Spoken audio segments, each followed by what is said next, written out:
kema yasayotganligi kofirlarni taajjubga soldi. Kofirlar uni masxara qila boshladilar.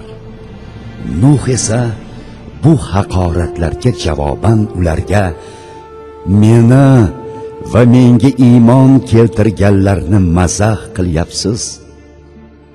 Tez kunda biz sizlarni mazax qilurmiz. Chunki men sizlarga bo'lajak azob va halokatni bilurman. Tez kunda kimning boshiga bu dunyoda xor qiluvchi azob kelib, oxiratda abadiy azobga qolishga mustahiq bo'lishini bilursiz, dedi.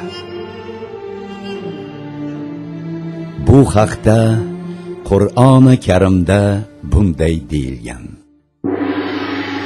Qavmingdan shu iymon keltirganlardan boshqa birortasi iymon keltirmaydi.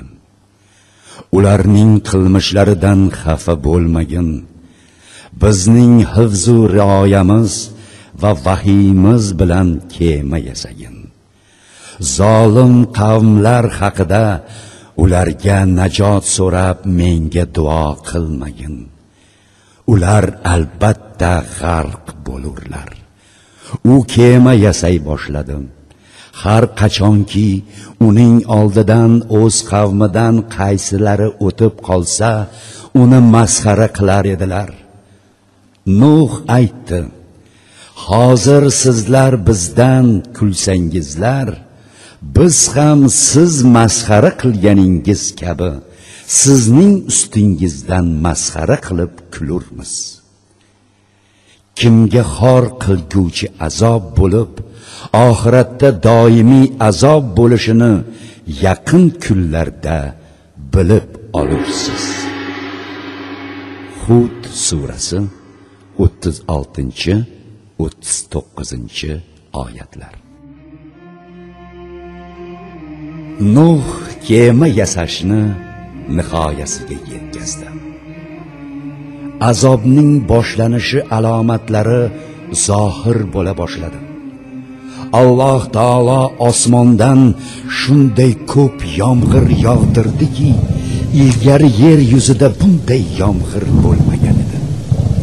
Yerga barcha tomonlaridan suv chiqarishga amr etdi.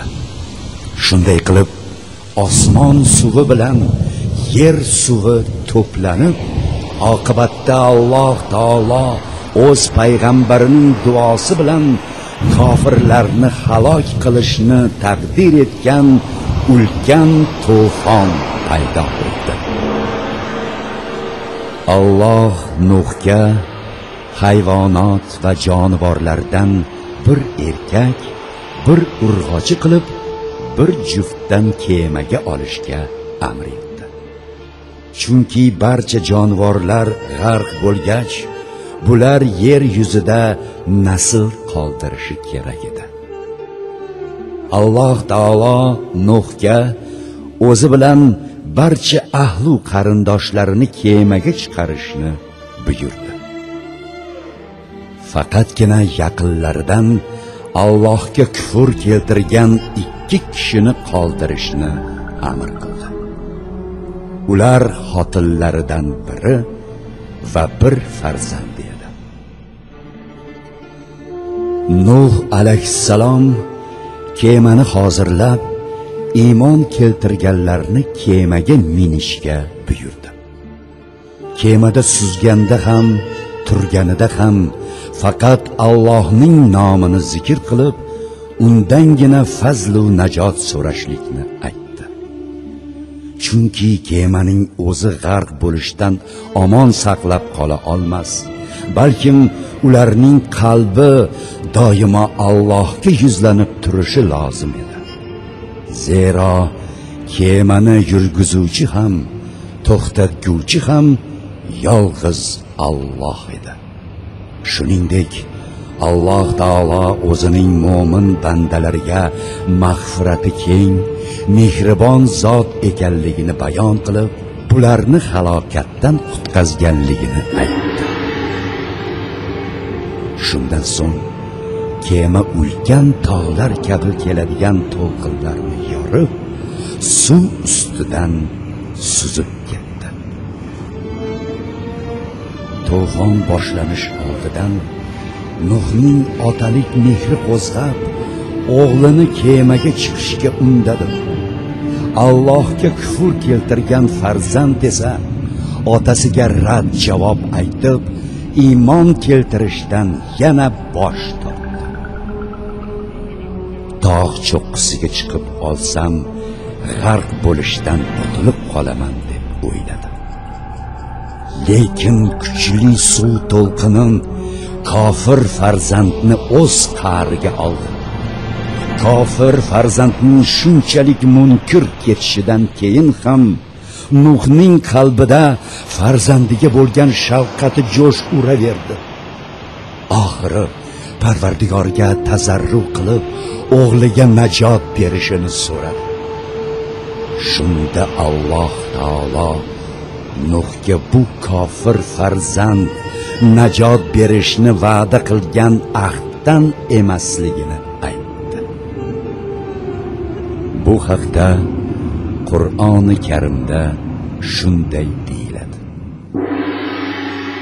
Nuh Parvardigoriga nido qilib, Parvardigoro, albatta bu o'g'lim mening ahlimdandir. Bu tahqiq sening va'dang haq va'dadir va sen eng adolatli hukm qilguvchisan dedi. Alloh taolo aytdiki: Ey Nuh, bu farzanding sening ahlingdan emas. Bu farzanding yomon amal kabidir. O'zing bilmagan narsang to'g'risida mendan so'ramagin. Men seni nodonlardan bo'lib qolishingdan ogohlantiraman. Parvardigor, o'zim bilmagan narsani sendan so'rashdan panoh tilayman. Agarda meni mag'firatingga va rahmatingga olmasang, men zarar ko'rguvchi kimsalardan bo'lib qolurman, dedi Nuh. Hud surasi 45-47 oyatlar. Kofirlar barchasi to'fondan halok bo'lishgach, Alloh taolo yerga suvini yutishlikni amr etdi. Osmonga ham yomg'irini to'xtatishga buyruq berdi. Farmoni ilohiy bilan zolim kofirlarni halok qilishga taqdir qilingan yer yuzidagi suv kamaydi.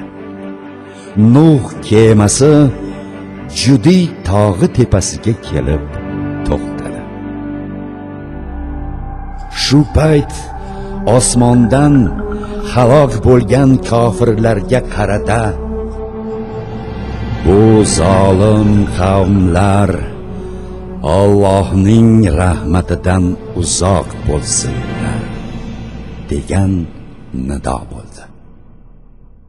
Kema tog' tepasiga kelib to'xtab, yer to'fon suvini yutib bitirgach, Alloh Nuhni kemadan yerga tushishga buyurdi.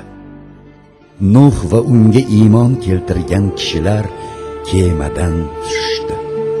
Bu zamin Mufsil degan yurt dedi. Shundan so'ng Parvardigor Nuhga u bilan birga kemadan tushgan qavmning zurriyotlari ichidan mo'min qavmlar bo'lajagi, ba'zilari dunyo va uning maishatidan foydalanib Allohning baraka-yu rahmatiga erisha olmasliklari xabarini berdi. Chunki ular haqiqat yo'lida adashib, shayton ularni bu dunyo va u dunyo azobiga mubtalo qildi.